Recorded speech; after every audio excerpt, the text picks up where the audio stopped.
Welcome to our channel. Today Bible verse in Tamil.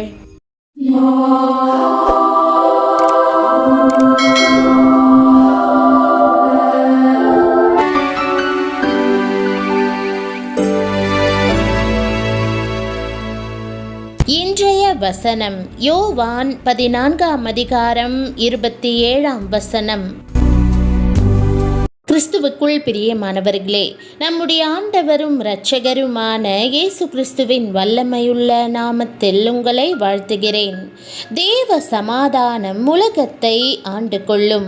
அநாதி அன்பினால் உங்கள் வாழ்க்கை நிறைந்திருக்கும்படி அவர் சமாதானத்தை அருளுவார். சமாதானத்தை உங்களுக்கு வைத்து போகிறேன், என்னுடைய சமாதானத்தையே உங்களுக்கு கொடுக்கிறேன். உலகம் கொடுக்கிற பிரகாரம் நான் உங்களுக்கு கொடுக்கிறதில்லை.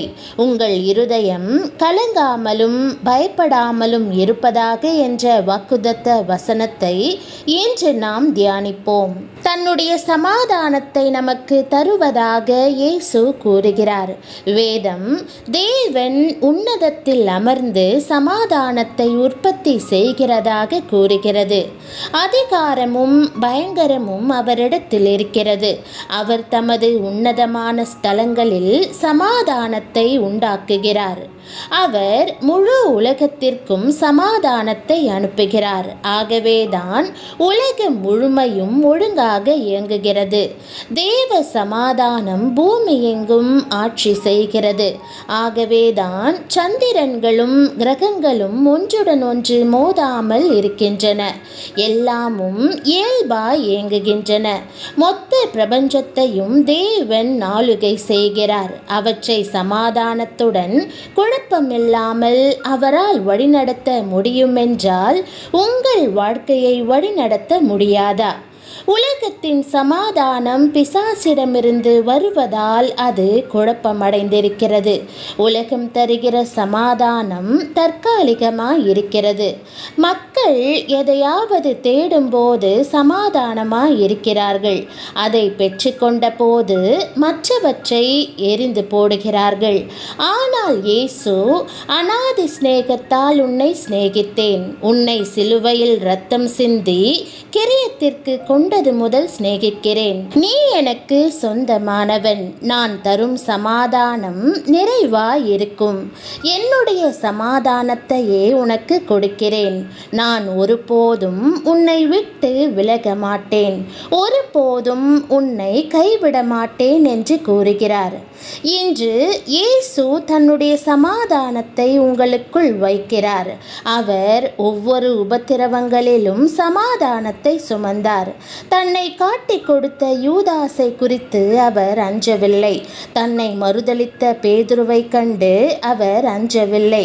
தன்மேல் பொய்யாய் குற்றஞ்சாட்டிய ஆசாரியர்களை குறித்து அவர் அஞ்சவில்லை. தன்னை தவறாய் நியாயம் தீர்த்து சிலுவையில் அறையப்பட ஒப்பு கொடுத்த பிலாத்துவை கண்டு அவர் அஞ்சவில்லை. அவர் யாருக்கும் பயப்படவில்லை. அவர் பிதாவே இவர்களுக்கு மன்னியும், தாங்கள் செய்கிறது இன்னதென்று அறியாதிருக்கிறார்கள் என்று கூறினார். பிறகு அவர் மரித்தோரிலிருந்து எழுந்திருந்தார். அவர் ராஜாதி ராஜாவும் கர்த்தாதி கர்த்தருமாய் இருக்கிறார். அதே இயேசு கிறிஸ்து உங்களுக்குள் வாழ்கிறார். அதே இயேசுவின் சமாதானம் உங்களுக்குள் வருகிறது. உங்கள் இருதயம் கலங்காதிருப்பதாக. தேவ சமாதானத்தினால் நீங்கள் பிழைத்திருப்பீர்கள். உலகம் ஒரு வகை சமாதானத்தை ஜனங்களுக்கு வாக்கு பண்ணுகிறது. பல தேசத்து ஜனாதிபதிகள் சமாதான பேச்சுகளை நடத்தி தேசங்களுக்குள்ளே சமாதானத்தை கொண்டு வர முயற்சிக்கிறார்கள். ஆனால் இந்த சமாதானங்களோ தற்காலிகமானவையே. ஒரு மனிதனுடைய உள்ளத்தில் உண்மையான சாந்தியை, மன நிம்மதியை உலகத்தால் கொண்டு வர முடியாது. இயேசு சொன்னார், என்னுடைய சமாதானத்தையே உங்களுக்கு கொடுக்கிறேன். உலகம் கொடுக்கிற பிரகாரம் நான் உங்களுக்கு கொடுக்கிறதில்லை. கிறிஸ்து ஒருவரே சமாதானத்திற்கு ஊற்றுக்காரனர். அவருடைய நாமம் சமாதான பிரபு எனப்படும். அவர் பூமியிலே பிறந்தபோது பரம சேனைகளின் திரள் பூமியிலே சமாதானம் உண்டாவதாக என்று துதித்து பாடினார்கள். பிரியமானவர்களே, இயேசு கிறிஸ்து தாமே கொடுக்கும் அந்த மெய் சமாதானத்தை நீங்கள் உள்ளத்திலே பெற்றிருக்கிறீர்களா? வேதம் சொல்லுகிறது, தீமையை விட்டு விலகி நன்மை செய், சமாதானத்தை தேடி அதை தொடர்ந்து கொள். பொல்லாப்பை விட்டு நீங்கி நன்மை செய்து சமாதானத்தை தேடி அதை பின்தொடர கடவன். கர்த்தருடைய மகத்தான சமாதானத்தை பெற்றுக்கொள்ள வேதமே உங்களுக்கு வழிகாட்டுகிறது. சங்கீதக்காரராகிய தாவீது, உம்முடைய வேதத்தை நேசிக்கிறவர்களுக்கு மிகுந்த சமாதானம் உண்டு, அவர்களுக்கு இடரல் இல்லை என்று சொல்லுகிறார். தேவன் தம்முடைய வார்த்தையை நேசிக்கிறவர்களுக்கு மிகுந்த சமாதானத்தை தந்தருளுகிறார். வேதத்தை நேசிக்கிறவர்கள் மட்டுமே சமாதானத்தினால் நிரம்பியிருப்பார்கள். மிகுதியான சமாதானத்தை மட்டுமல்லாது வற்றாத சமாதானத்தையும் தேவன் உங்களுக்கு வாக்களித்திருக்கிறார். வேதம் சொல்லுகிறது, என் கற்பனைகளை கவனித்தாயானால் நலமாயிருக்கும், அப்பொழுது உன் சமாதானம் நதியைப் போலும் உன் நீதி சமுத்திரத்தின் அலைகளைப் போலும் இருக்கும்.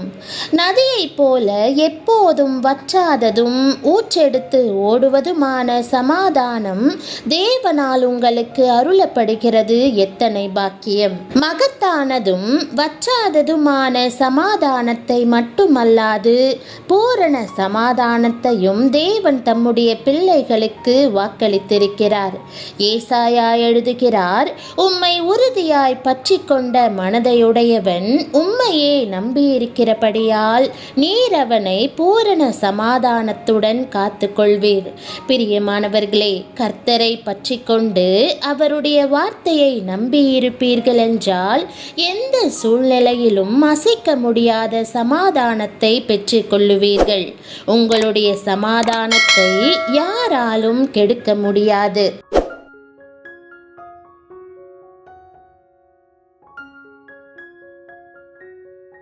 ஜெபம். பரம தகப்பனே, உம்முடைய சிங்காசனத்திலிருந்து பாய்ந்து வரும் பரிபூரண சமாதானத்திற்காக உமக்கு ஸ்தோத்திரம். குழப்பம் நிறைந்த மாய இன்பங்கள் நிறைந்த இந்த உலகில் உம்முடைய நித்திய சந்தோஷத்தை நான் நாடுகிறேன்.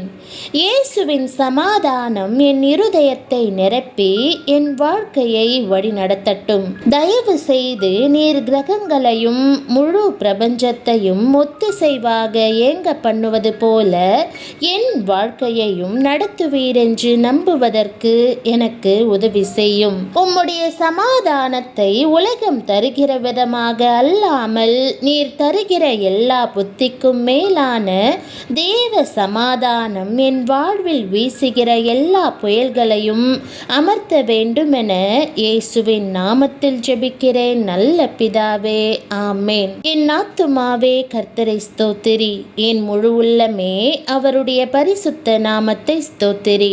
என் ஆத்துமாவே கர்த்தரை ஸ்தோத்திரி, அவர் செய்த சகல உபகாரங்களையும் மறவாதே. ஆமேன். தேவனுடைய நாமம் மகிமைப்படுவதாக. ஆமேன்.